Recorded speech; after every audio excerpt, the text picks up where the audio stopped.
Hello everyone, thank you so much for being part of Joyasonyelive, and I must apologize, we're starting a bit late. It's not in our character, but we have technical issues to solve.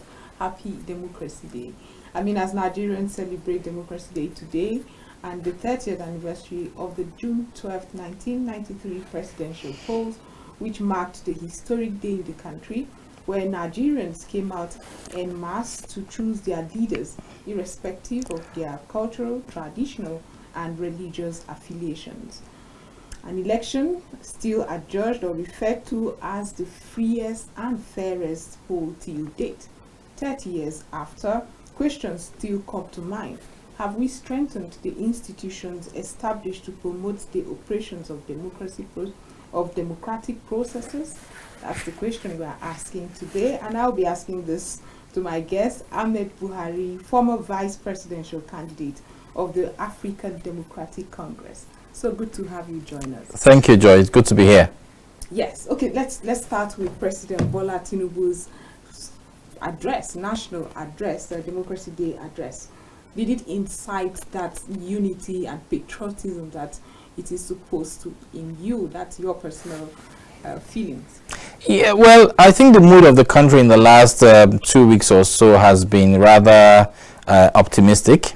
A lot of people are actually now seeing that Bola Ahmed Tinubu that they read about in the media during the build-up of the election is not the Bola Ahmed Tinubu they are seeing on the seat now, which is why Nigerians must understand that for most times that we seek for information and knowledge about things, we should rely on what we find, not what we're told.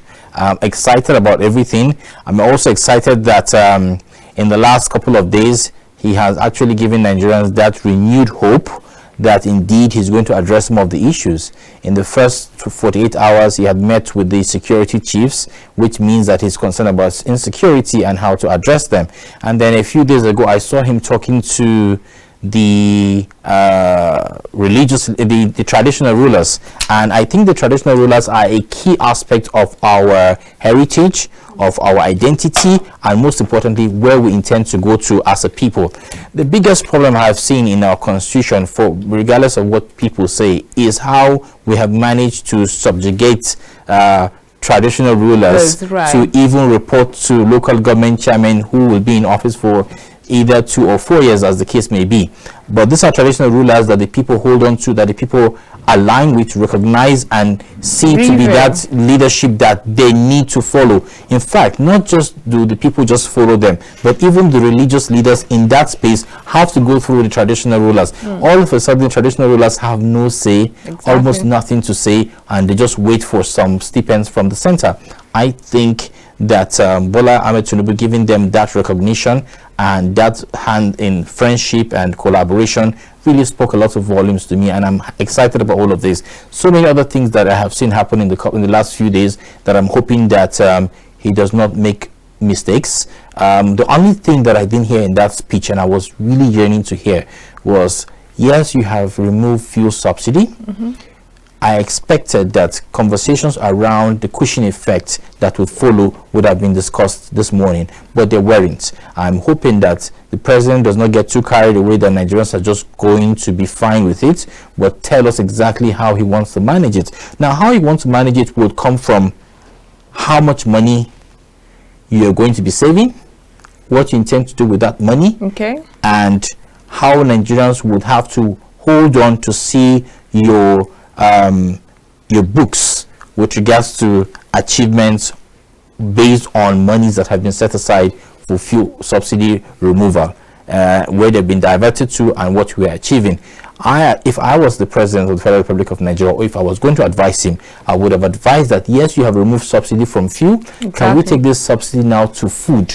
Let's have cheap food. Let Nigerians be able to access food easily. Let it be that we go to the market and everybody can go back home belly full, so that the poor man who cannot afford that 1 liter of petrol to put in his motorcycle or pay for transportation from point A to point B can tell me that at least I'm not hungry. I can do some other things because my belly is full. I want to hear things like that, and I believe that those are the kind of things that Nigerians on the streets are hoping to hear, so that they can be comfortable with the fact that indeed there is There are sacrifices that have got to be made, and these are going to be the resultant results at the end of the day. Do you think we have grown? Because we had expected, a lot of successive governments really had thought that when this fuel subsidy is removed, we will hear these discordant tones and we'll see this occupy another Nigeria, if that's something. We're not seeing all of that. Some people expected that, but I will tell you something about us. We're very understanding people. To be honest, forget the fact that we get angry, forget the fact that a lot of us are dealing with mental instability because of all the situations around us. But even when Muhammad Buhari came in 2015, former President Muhammad Buhari, you would see that everything that he said or wanted to say or did or wanted to do, Nigerians were like, just give him some time. You'll be shocked. Yes, he will do it right. I agree. We were optimistic. So we allow for that. We give that space. He hasn't picked his ministers yet. Don't worry. He's going to surprise all of you. So yes, indeed, Nigerians always have that allowance. We wait, we expect, we are hopeful, and then when you now dash all of that away, then you now see the other side of us. So Nigerians are giving Bola Ahmed Tinubu, in all honesty, the belief that yes, he knows what he's doing and he's going to get it right. But I hope that the results start coming out as soon as possible so that we don't lose our patience. Right. Okay, now let's talk about 30 years ago. Nigerians didn't seem to mind about your cultural or religious affiliations. Speaking about the 1993 June 12 elections, what do you think changed? Yeah, a lot of people believe that many people did not really care. I was about 13 then.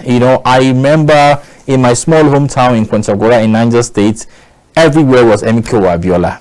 We knew that there was a Bashir Tofa who was from the north, but MKO Abiola swept us all off our feet. From the gifts that came with the campaigns to that music still rings in my head, and I know. Oh yeah, there are so many things that had his name in our house, from milk to Bonvita to everything. Yeah. They shared a lot of stuff. A lot of money was spent. And to be honest, I think people love to receive. And so the more we received from him, the more we felt he was the one that we were going to support. And indeed, he spoke very intelligently. He spoke very promising. He addressed some of the issues around the economy. Do not forget that we were still in a military era where it wasn't a conversation, it was just an order. Exactly. But this was a man who came with a campaign that spoke about, this is what we're going to do. Now look at it from this angle, look at it from that angle. And the conversation was actually building up. I could see older people around the room when I watched TV analyzing the conversations, and it did make a lot of sense to me as a young man. And yes, the elections came, and then I didn't understand anything again. All right. But I think, going back to June 12th and MKO Abiola's annulment of the victory and all the events that took place after that, I think it's important for Nigerians to understand that indeed we have grown. I know that for many reasons the military didn't want to give way.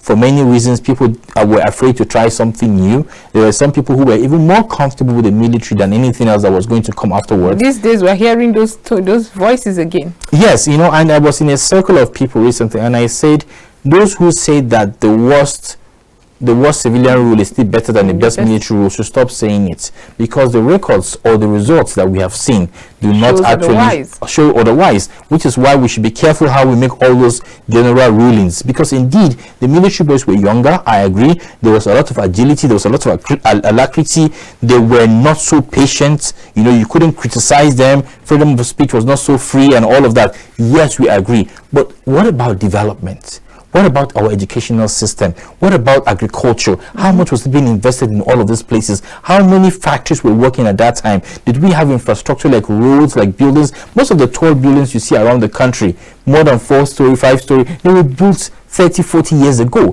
What has happened after that time in the so-called democratic era? Exactly. It doesn't seem to be the same conversation, which is why I'm saying that indeed when you look at all of this, and sometimes you think that most of the people who were on the street asking for a democracy were honest and genuine, but it now seemed to me as if they had realized that they could not wear khaki forever, and so let us find a way to move the khaki people so that we will take over and be like the khaki people. There's still no freedom of speech.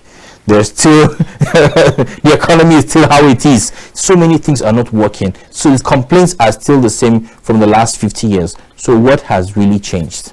The only thing that has changed, the only thing I am celebrating today is the fact that in the last 24 years we have had stable, democratic, successive eras. Okay, let's talk about those institutions that strengthen democracy, and we'll start with the elections. One that just happened a couple of months ago, one that you participated actively. If you talk about improvement, would you say there's any such thing? Because while we were celebrating technology that's going to be used for the in time transmission of results and all of that, we did not see that, and some Nigerians are not happy. Yes, Nigerians are not happy. Nigerians expect more. We attended those meetings with INEC back and forth. We got the promises that everything was going to work right. At the end of the day, INEC did not live up to expectations. And I think one of the biggest concerns I had about INEC's inability to meet up with expectations was the fact that even at the time everybody was raising concerns, yes, INEC did not communicate effectively as to why this was done or wasn't done. And now that's where I have a problem. Because indeed, there's nothing wrong if INEC tells us this was what we planned to do, but this is what happened and we couldn't deliver on those promises. It's fine. And then you would have to defend yourself. Because I'll give you an example. Okay. I have somebody who worked in the server room. Yeah, this is off. He's not a government official. He was just an observer. And from 6 in the morning of the day of election to 12 noon of that same day, there were about 4,850 attempts to hack the server. Right now, the server has got layers of protection from hackers, and so you can actually see every time it is hit. And this heat came from different parts of the world. The United States, some came from China, some came from Russia, some came from Europe, and there was a constant attempt to break into the system and, of course, maybe disrupt whatever results were being accumulated or give a different kind of results to the Nigerian people. So I expected, INEC has never talked about this, and this was information that was given to me by somebody who was actually working in the server room. We need to know things like this. We need to know if indeed we are prepared for an electronic kind of voting. We need to know if our infrastructure is ready to accommodate all of that. If not, what do we do? If yes, how do we improve? But these conversations have got to be done very clearly. The communication has got to be done very well. Mahmoud Yakubu, in all honesty, with all the times we interfaced with INEC, I think he's a great guy. I think and had good intentions. And good intentions. And you see, what I saw with INEC's build-up is there was proper division of labor. Yeah, this person is handling this, that person. It wasn't about only him. He probably was the overseer of everything, and then the box stops on the table. But I'll tell you one thing interesting about this country. As much as Mahmoud Yakubu must have had good intentions, there were people under him who probably had bad intentions. Do not forget, INEC staff completely in the whole country is about 9,000 people. But when it comes to election, INEC has to go out of their ways to get over 200,000 ad hoc staff that they would have to spread across the country.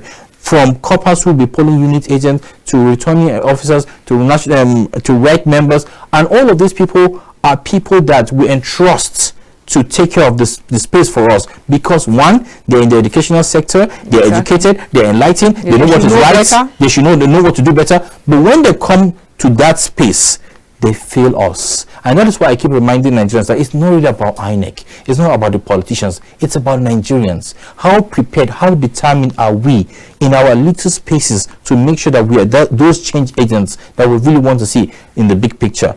Are we ready? Are we prepared?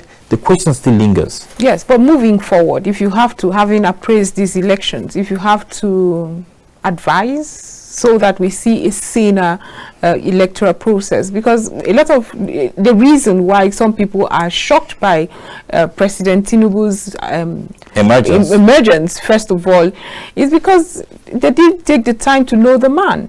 it was all about what is his health. Is he limping? Is he going to fall down? Is he going to sleep? No, we didn't get to know what he really planned, his action plans, his blueprint. We didn't get to know all of that. So moving forward, with all the violence in some parts of the country during these elections, with the voter apathy, that was a big concern. What would your suggestion be from day one of beginning to or starting the process? Again, you know, before this, I know we talked about 2019 election where I contested as I ran for office of the president, and I told you how I went to small communities across the country, and after giving good presentations, I'll see them nodding in admiration, but they just come back and say, whisper to me, just allow Muhammad Buhari complete this thing. We will vote for you next time. You see, people are so fixated with the information that they see on social media or on social media platforms that they want to be associated with. So now there are certain people who will pick up their phone and see praises for Bola Tinubu and flip. I don't want to see the praises. I want to see the ones that criticize him, and they feel comfortable about that and share those ones. Now this is a huge problem. Bola Ahmed Tinubu knew very well that so many things were working against him in current day Nigeria. So first of all, he had a Muslim ticket. Right. Everybody felt that was not going to work. And as the uprising started, people complaining, he hired reverend fathers, he did that. Exactly. The next thing we saw was he invited certain members of who agreed to be there, some pastors, and sometime around October 2022 was the last time anybody spoke about Muslim tickets. It was no more in the conversation. And then we moved to the next stage. He knew that Southwest knew him very well. Lagos liked him. He's been there for so many years. What was his real concern? How do I get the votes from the Northwest? He moved to the Northwest. Every single person who didn't want to be with him because they didn't pick them as running mates, he went to beg them and said, please, I want you to be on this journey with me. And they all joined him. They worked with him. Right. He pulled all of them from their benches. And then the next to him, which was Atiku Abubakar. On the other hand, we didn't see him even garner as much support from the Northwest that like we expected. And then this was Bola Ahmed Tinubu now even making inroads to the South, getting Governor Wike and his cohorts to join him. And I just think at the end of the day, it's the polity here. People should focus on the real issues, not the side attractions, and more than anything else, have this interaction with these contestants and ensure that if given the opportunity, they will deliver. Right. Okay, you just mentioned one part of it. Unfortunately, there were other very ugly aspects of the elections. On the elections day, there were threats, there was violence. Some people still lost their lives, although minimally. Yes, you know, and I agree with you. I was in Lagos for the second leg of the elections, which has to do with governors and all of that. Right. And I saw those threats. I saw lines being drawn on the floor, on the ground, and say, cross here, let's see if your papa born you well, and stuff like that. But be honest with you, Joy, the same thing happened in all the other regions that people had a stronger hand. So if you go to the southeast, whoever they were supporting was who they want you to come and vote for. Exactly. If you go to the northeast, if it was Atiku's region, you dare not come here and vote for any other person but Atiku. This is who we are. At the end of the day, like I said earlier, it is the Nigerian people. How prepared are we for that Nigeria we keep talking about? Because yes, where Bola Ahmed Tinubu was strong and had the supporters, even though he activated them or not, they were there to protect and defend him. The same thing happened in the southeast. The same thing happened in places like River State, where Governor Wike stood strong and said, let me see who you're going to vote for, if not the person that I want you to vote for. So these threats were beyond Lagos State. But of course, like I said, we flip through the ones that we don't want to hear about and focus on the ones that we want to hear about and share. And then it gives a different picture at the end of the day. If you ask me, I think the election was between the All Progressive Congress and a divided PDP. So that was exactly how the results came out eventually. Now, somebody would expect me not to, this guy doesn't know what he's saying. But look at it critically. In 2019, Muhammad Buhari under the APC was able to garner about 15.6 million votes. Exactly. In 2023, Tinubu was only able to garner about 8.6 million votes. It means that the party in itself lost about 7 million votes. Does it mean that a lot of people were not excited about the party? Maybe. And that reflected in the results. Now, what about the PDP? When you put how much Atiku made together and Peter Obi And of course, don't forget, Rabi Okonkwoso is an originally PDP man. If you put all of that together, you will see that that is about the figure that the APC made in 2019.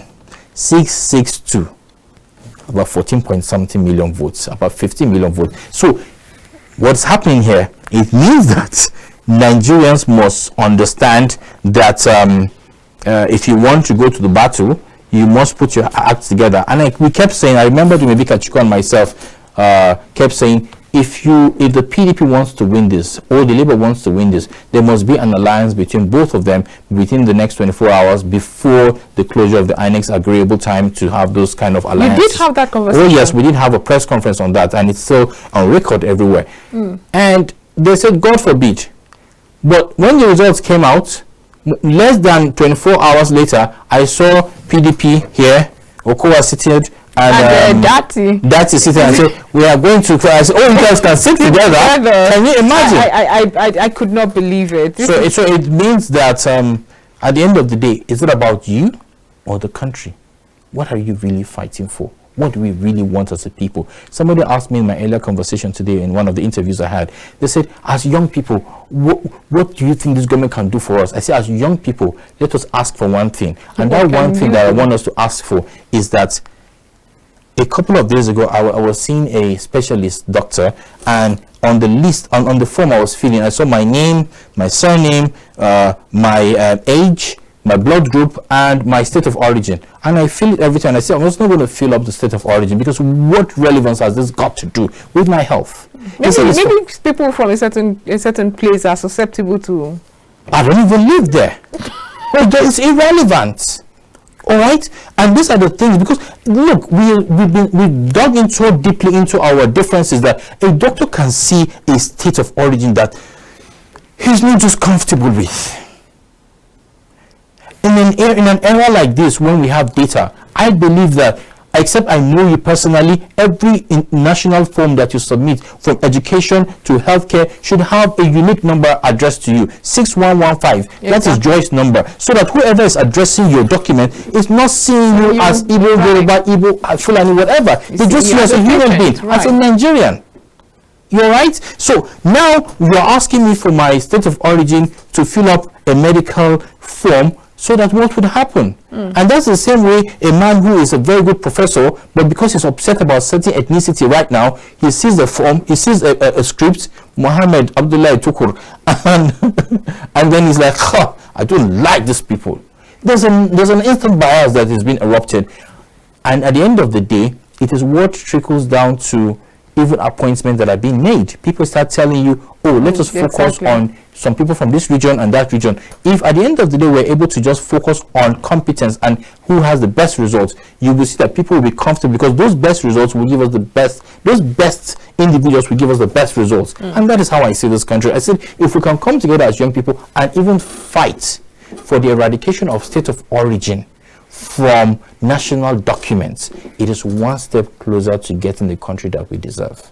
You're right about that, but let's talk about the political parties and how they have helped out in strengthening our democracy, especially with this there's a concept now, the consensus concept that Nigeria is introducing, where a godfather or a mentor, however makes you feel good, but the person just sits and say, no, you can't run, just agree that this person should run. And I've seen a lot of people's political careers thwarted just because the godfather or the leader of the party in that place doesn't like your face or would rather have another person. So that healthy competition is affected. It looks like people's destinies are being thwarted because there are certain people that everybody's waiting to speak about an issue regarding who leads the pack or who doesn't lead the pack, regardless of whether this is the greater guy or not. And people do that. Politicians want to hold on to that because they believe that is the only way they can have control over whoever is in office or whoever they must have installed.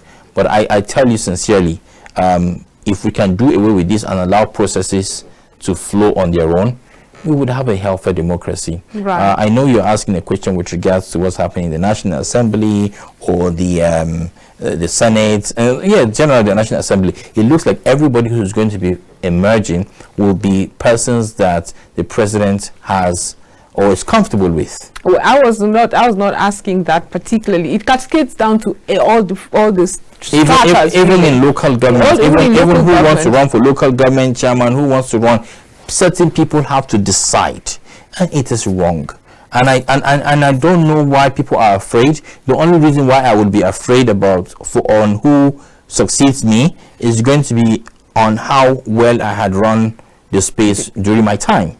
So, for example, the former governor of Kano State might be feeling threatened if someone else emerges as governor of Kano State, because he's hoping that whoever he nominates would, like they say, cover his tracks. Right. Yeah, and this is the sickest thing we're doing to ourselves as a country, as a people. You know, at a point, the National Assembly were trying to resist any interference from the presidency with regards to whoever they might eventually vote for to lead the National Assembly on all levels. But again, yesterday's news came out and they've all succumbed and agreed to what the president wants. Somebody might say it is good for democracy so that there is peace. I will say what is good for democracy is the ability for people to contest and win or lose wherever they have not done well. So President Bola Tinubu is not coming on the heels of fighting democracy like the immediate past president Buhari did. However, it is concerning that if we do not fight corruption in the country, we would not see that development and that economic growth that we would really love to see. Yeah, I have a different concept with fighting corruption. I do not believe that it's about arresting people. I do not believe it's about going through the books and picking up everybody. Everybody who has stolen in this country did it because the space allowed them to do so. It's like saying I drop 100,000 naira on the floor and I put 100,000 naira in a safe. The likelihood that the one on the floor is going to be stolen is higher than the one that's going to be in the safe. And that is what is happening in Nigeria. The system is open and allows you to steal. And even when your conscience rejects the need to actually steal, everybody around you compels you to steal. Because if you don't, you become the black sheep and they start hunting you. There are people who have lost their lives in this country because they failed or disagreed to partake in corruption. That is how bad it is. So somebody rejects your money and says, you know what, I'm going to report you. You're probably not going to see the next day. And so some people are compelled to be part of it because they just want to survive. All right? So it's important for us to understand this, which is why I would expect, and it's nothing, it's just a system that has gone so bad. Right. All right? What I expect is using proper data management systems to improve accountability, transparency, efficiency that will lead to good governance. Using technology to ensure that there's an open system that everybody can track. There's nothing wrong if I look at what is happening in the Ministry of Tourism today and see how much money has gone in there and what it has been used to do. These are the ways that we can actually create some sort of openness, some sort of transparency in the system. Otherwise, people are still going to steal. Exactly. Yeah. Okay, I'll give you another example. There's a civil service structure that we keep forgetting to talk about. Now, everything that happens in this country, we're going to have a President Bola Ahmed Tinubu for 4 or 8 years. The same with the National Assembly members, the same with the judiciary. They don't go more than 4 to 8 years maximum. Yeah. But we have a civil service structure that has been there for, they're going to be there for about 35 years or the age of 60, whichever comes first. Every policy, every preparation that these executive arms of government prepare, whether the executive, the legislative, or judiciary, work together to see how the dividends of democracy can reach the Nigerian people. It has got to pass through the civil service structure. So they now say, oh, let us have ministers in the ministries, heading the ministries, so that these ministers would oversee the process of actualizing the dividends of democracy reaching the Nigerian people.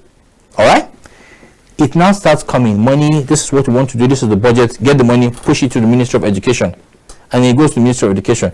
And the minister wants this to happen and that to happen. And he's firm. And he came all the way from Norway because he's been successful with the UN. This, that.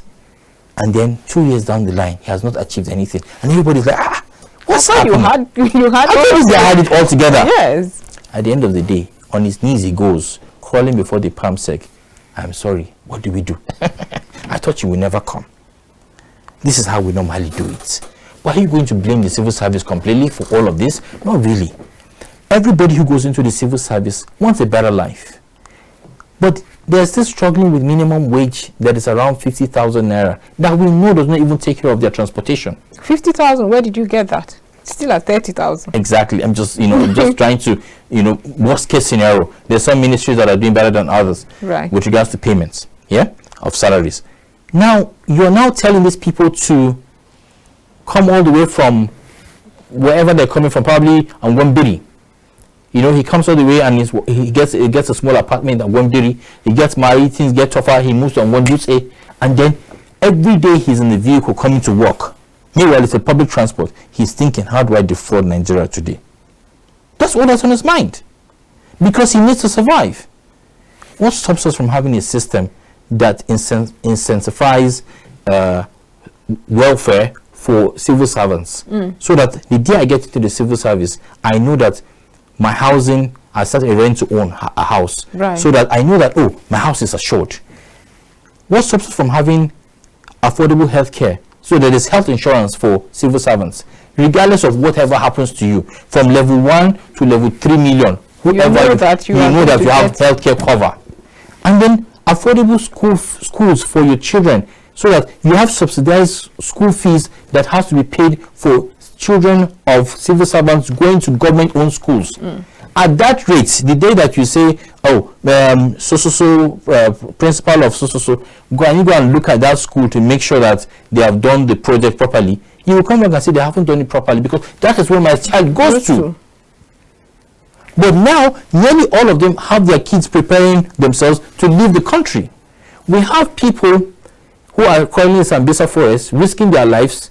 They don't get to make a phone call to their wives. They call their wives eventually, and the wives say, we are here in the house. What about Junior? They're here. How come they're not in school? They've been out of school for 2 months, my darling. And this is a man that is risking his life. For the country. He looks across 100 meters. He can see Boko Haram. He said, you know what? Boko Haram, come and take ammunition. Take bullets, take some uniforms, take that truck, give me some money, I want to send to my family. This is how we lose patriotic people. Because at the end of the day, if he knows that welfare for his family is covered, even when he dies, the insurance is going to be paid to his family handsomely, he will do anything to protect this country. And then lastly, what stops us from having tax rebates for civil servants? So that at the end of the day, at the end of the year, you can come together and put all your taxes together or your receipts together and claim some tax returns. And so, right, I've got extra money in my pocket because I'm a government worker. The next day they see a staff of theirs trying to defraud the system, they will blow the whistle, because they know that leakages like that will stop them from enjoying these benefits that the government has provided for them. So what would you, if you have a staircase discussion with the president right now, what body language? Because I would say to him, the gatekeepers. And who are these gatekeepers? Those working in the ministries, public servants, civil servants, military, police, customs, immigration. They are all our gatekeepers. They are the ones who make these policies happen or not happen. They are the ones who will convey the dividends of democracy to the Nigerian people or not, or they write it to their pockets. They own the keys to the treasury. They understand how to divert the funds in such a way that they will never be traceable. These are the people that we would have to console by making sure that there are incentives that have been set aside for them to do their job. And at that point, any civil servant that is being caught, the people would people will wish the worst for him. Now listen to this. Anytime a civil servant is being exposed, can you remember anytime a civil servant is being exposed, you hear that he has 40 houses in Lagos, 80 houses in Abuja, 14 in London, 20 in Atlanta. It is because he's got the access to do that. Like I said, that 100,000 naira is there, and another one is in the locker. The one that's on the floor is easy to capture, and that is why all of these people do what they do. There is nothing checkmating them. The apparatus that would have to checkmate them, which is technology, has got to be put in place. Right. That is the only way out of this problem. That's a good one. But let's finally talk about the local government and how they too can help because they are closest to the grassroots. Yes, this is the time for President Bola Ahmed Tinubu to activate local government's autonomy and relevance. Somebody will say, oh, what is local government for? But I won't lie to you, Joy. I can remember when I was growing up, everything around local government was so important to us. It was the secretariat to go to. Yes. As you pass the secretariat, you see the brightness from the secretariat. It was functioning. The chairman was a big deal. He mattered to all of us. His decisions, what he wants, what he's doing. He was on radio every evening saying things. Yes. We paid attention. I remember. I was small, but I remember. Now, a time like this when we're removing fuel subsidy, and I said earlier that I want us to take this subsidy to food subsidy. It is time for us to say all farmers that have got produce that meet these standards, bring your produce to the local government's agricultural secretariat or agricultural warehousing, blah blah blah. For silos forever, and then we take account, and then government buys it from you. Say for example, a bag of rice should be the same, a bag of rice for 35,000 naira. Government buys the bag of rice for 30 to 35,000 naira from these farmers. It becomes government property, and government now decides to sell it to the Nigerian people for 10,000 naira per bag. Now this is subsidy on food. It is, and it can only happen from the local government level. That is the closest place that the people can reach with their produce to sell to the government, who buys it from them, identifying the effort they had put into it to make it that price, justifying it, by the way, right, and then now subsidizing it for the Nigerian people in the markets. And then anybody that is caught buying it in bulk so that they can go and sell outside the country or divert it to other places, men, like I said from the beginning, if the justice system of this country is not working, nothing can work. The justice system has got to be real, quick, and fair, so that indeed those who are going against our collective growth are hunted down. Right. You have mentioned so many things that need to be in place, and however, it just looks like there's so many cards that have to stack up. Where do you think one should start? If you have to be president for a day, where would you start? Communication. Communication. Yeah, we need to communicate with the Nigerian people. Buhari failed in that aspect. His ministers didn't do so well in that aspect as well. He had two people that interfaced for the presidency, spokespersons and media persons. They were there for too long that we stopped hearing what they were saying. So Bola Ahmed Tinubu has got to look for young people right now who are going to be a reflection of the larger population in the country, that will speak to the young people to understand where he wants to go. And he should be open to also receiving feedback from those young people who represent him, so that they sort of checkmate him on some of his ideas, so they can tweak them to actually suit the larger population of the Nigerian people. It is not going to be about men in their 60s and 70s making all the decisions. Some of the best decisions lie with the people in their 20s. I assure you, when I sit down with young people, I'm overwhelmed. I just use my seniority to show that I'm still in charge. But despite your seniority, you are still quite young, and you have the credentials, and you seem to know where Nigeria should go. Should the president now find you worthy to work in his cabinet, despite being opposition? Is this something you will consider? I think Bola Ahmed Tinubu has clearly said that he wants to form a government of national unity. I will be glad to see him work with some people from the Labour Party. I'll be glad to see him work with some people from the PDP. I'll be glad to see him work with some people from the ADC and every other party. I'm asking you. I'm trying to give you a general view of what I expect him to do. Would you personally want to work for this government? Every young person, everybody should be excited about serving the people. Right. The worst that can happen to you is to have the zeal to want to serve and not getting the opportunity. And for some people that will say, all these ideas, keep it, when we become president, we use it. But I'm telling you, if anybody is going to hear this and send it to the APC government, to Bola Ahmed Tinubu's administration, I'll be very, very happy, because at the end of the day, a success for the Bola Ahmed Tinubu administration is a success for all of us. Thank you so much, Ahmed Buhari, former vice presidential candidate of the African Democratic Congress, ADC. Thank you for spending time with us here on Joyasonyelive. But this is where we draw the curtains. We'll be back tomorrow with so much more. Do have a wonderful evening.